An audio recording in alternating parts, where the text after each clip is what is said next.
My first name is Thelma, Thelma, Simmons, Johnson, Johnnson. I came to Winter Haven in 1967, married to U.J. Johnson Jr. And I was teaching in Tennessee, and so I had a job waiting for me here. So I went right into Jewett Primary School as a teacher in the 5th grade. And that I enjoyed. I came right in the middle of integration. And the schools, the students in the 5th grade were not integrated. They were all Black students. However, we had 1 or 2 white teachers in our school. And I was there, I think, for 2 years. Sometimes my memory doesn't go along with what's real facts. But I taught there for 2 years, and then I went to Elbert Elementary School. Okay. Elbert was a little bit on the integrated side. However, students were bused in. There were no students in that area, so they were bused into Elbert Elementary. And I had some good memories of Elbert because I stayed there for about 27 years. And I learned all over to do what was expected and what I could do. I enjoyed my years at Elbert. I had also taught in an integrated school in Tennessee, so it wasn't completely new to me. And I just discovered that you do what you can as long as you can and help as many students. That was my thing. You just got to help these kids to do and to learn and to become lifelong learners. That was my thing. You got to be you can't stop when you get out of 6th grade and go into junior high and start all over. You got to learn you got to learn to want to learn. And I enjoyed some days, and some days I didn't. And as the schools were going from the regular things that I knew and taught and had been around, and when they started with all of the things that you got to put everything on computers, and I knew it was just about time for me to get out. And I did. So with about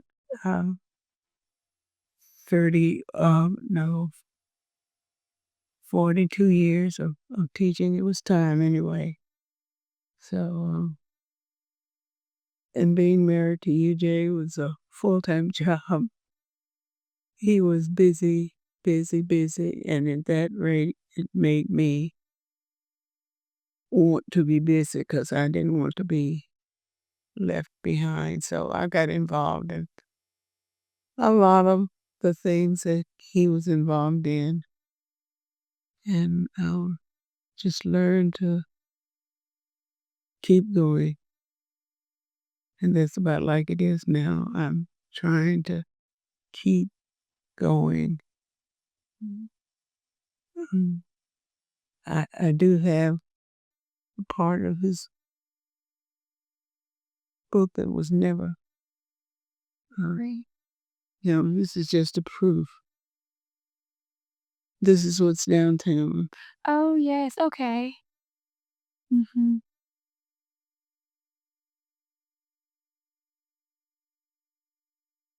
2 years after he had passed, they had the city commission meetings and brought forth this idea of people who were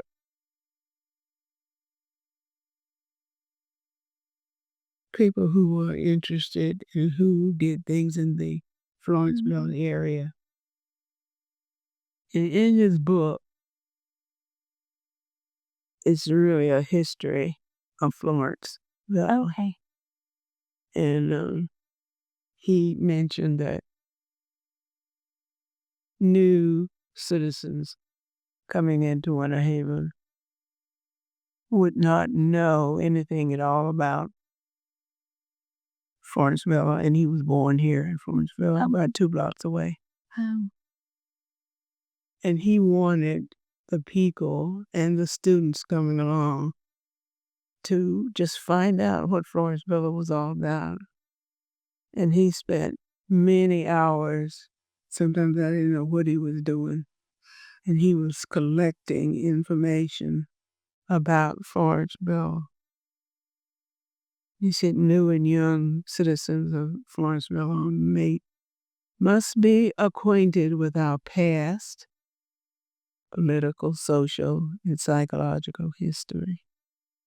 And that was not always like it is now. It was not always. He went to a segregated school where the Jewett 7th grade center is now, was Jewett High School.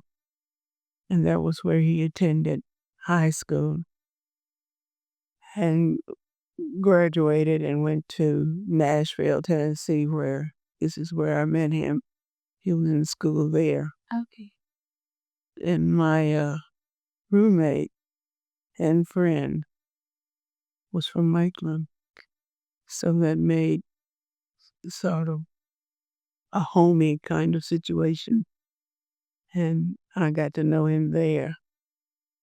And several years afterwards, we crossed paths again. And he was busy then collecting information. And this book is a history. I don't like reading, but I think I'm going to have to. All of us have a love of our freedom, and we must use our memories. And that was his thing. We've got to use our memories. We've got to talk to our parents, which we did not do a lot of, or as much of, as I wish now that I had talked to my father and mother, because I went back and forth to Tennessee. And sometimes they were ill and didn't want to be bothered. But children that I grew up with did not talk to their parents as much as children do now. So many of our histories were brought down through those parents that would talk to their kids. And this is what happened here. His father was a World War I veteran. And he wanted his sons. There were 3 sons and 1 daughter. And he wanted them to know their history. And that just sort of created a sense within you, Jay, that I must do it. And he did. He worked and he worked. He even talked to some of the relatives of the lady that was responsible for Florence Villa. Wow. And I remember them sitting outside him. And of course, she was happy to talk to him, not the real one, but a relative of hers. Where he says, this book is dedicated to the frugal people of Greater Florence Villa, those wonderful role models and unsung heroes who would not quit in the face of hostile environments. and you probably don't have any firsthand information about the hostile environments that were not only in Florence Villa, but in most of the areas around Pulaski, Tennessee, where I'm from, and from the greater Florence Villa area. So much alike, very much alike. The question was asked, can anything good come out of Florence Villa? Like the mythical phoenix that rose from the pyre in ancient Egypt, so rose the brave people of Florence Villa. From the orange wood fire ashes to the citrus groves on cold mornings, on lofty heights, in most spheres of human endeavor. I remember hearing, and EJ was one for talking, and he made a conversation out of anything. And I think that was what, I guess, drew me to him, because he did like to talk, but he always had something to say. And we would hear the buses coming for the people going to the groves. This was after I moved here. And he would say, "That's Mr. So-and-so, that's Mr. So-and-so getting on the bus going to the groves." And people who are in their 50s and 60s say quite often they remember going to school and then going to the groves on weekends and praying, "Lord, let me learn to do something else, because I surely don't want to make a living picking fruit." And we can hear that from not old people, but those middle-aged people who did spend some time in the groves picking fruit, which was not an easy job. And they didn't go there to play. Their parents were picking fruit also, and they were sure that they were going to do it and do it right.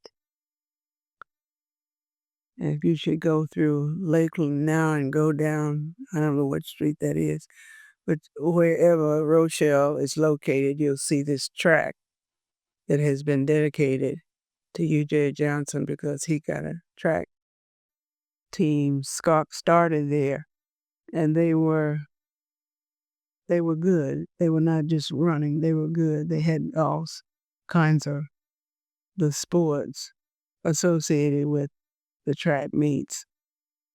And he got to be known for doing that. And he was a member of the American Legion. He was quite proud of. He didn't serve a long time, but he was in the armed forces. Okay. And he was with not only the American Legion here in Winter Haven, but the Masons. He worked with the Masons.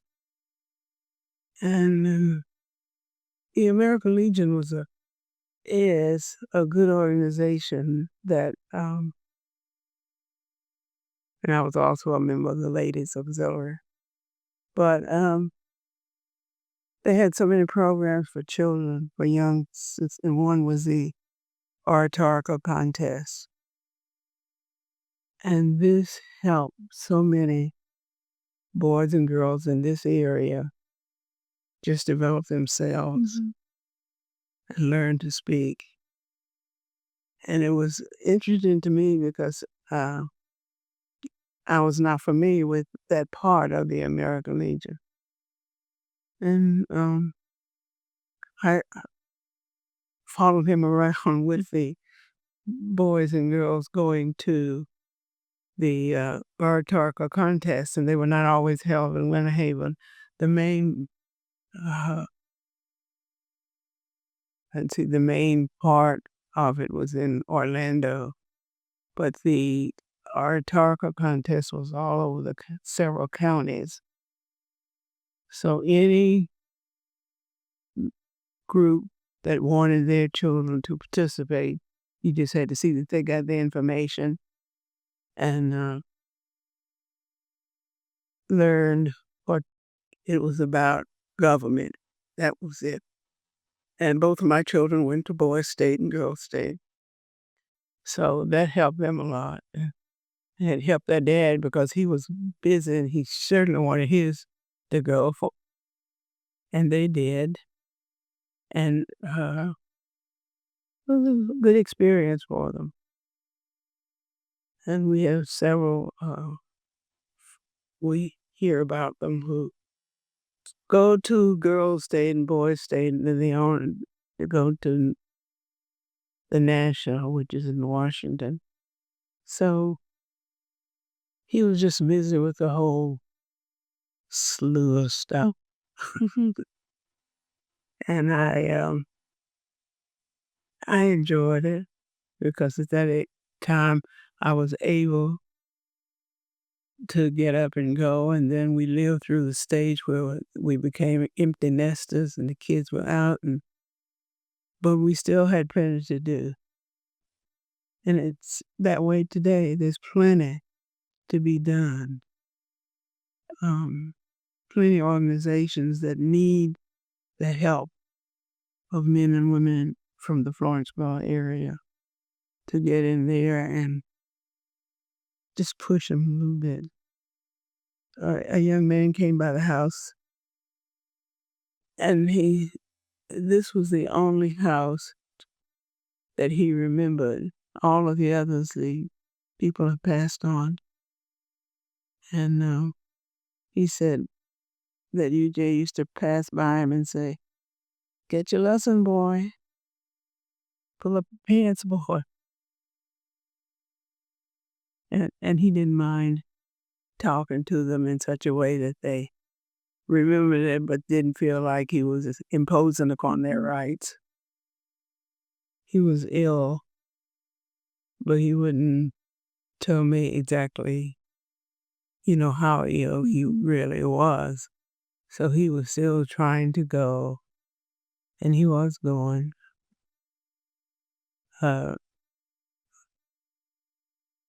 You just had to know him, that was all. You had to know him, know what a person he was. And after his passing, I guess, I learned how many things that I didn't know that he was doing and he was involved with.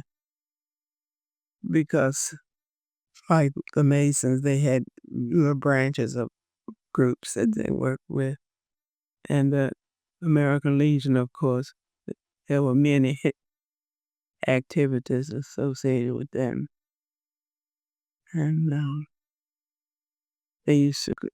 they used to go out and put flags on cemeteries, and we went out the other day, and I know there were some graves that they used to put flags on. There were no flags.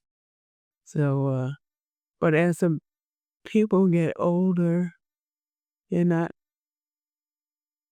capable of doing all those things. And his time was just up. That's all. But he worked well. I can say that. And he took good care of me. My mother said, "You're not going off down there, are you?" I said, "Yes." Because we were in Tennessee, not far from Nashville, if you know where Nashville is or anything about that. So about 75 miles. But it used to be 72 miles, but after the roads were built, and it was not quite that many.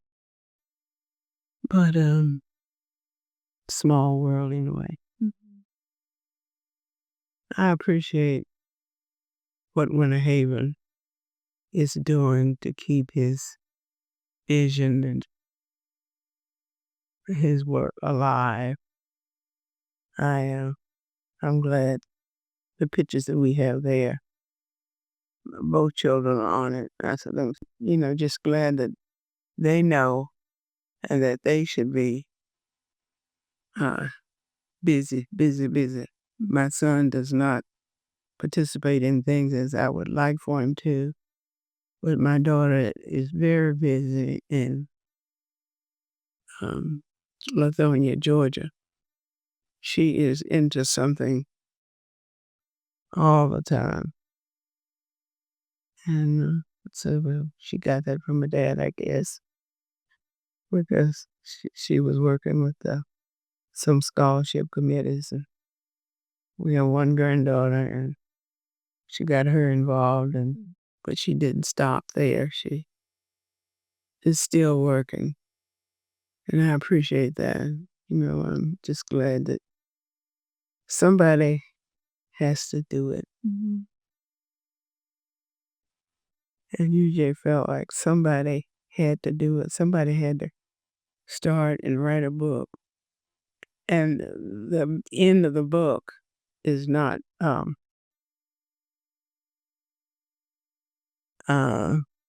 like we would like for it to be, because when he went to get his copies,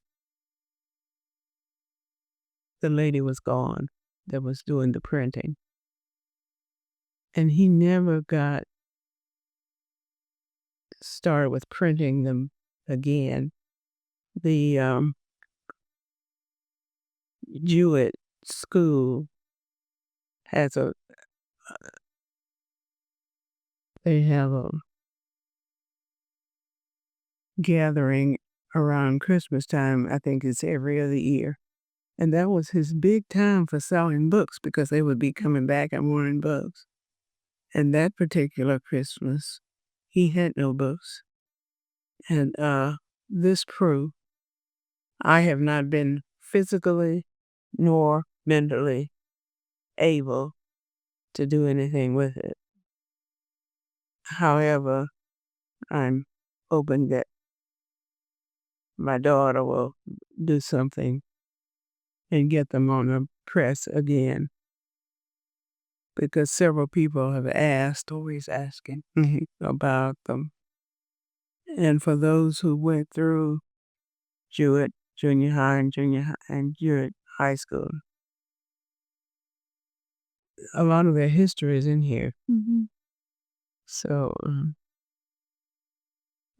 I'll see what I can do, and if we can get some people. And if you know of anybody that's interested in going through and proofreading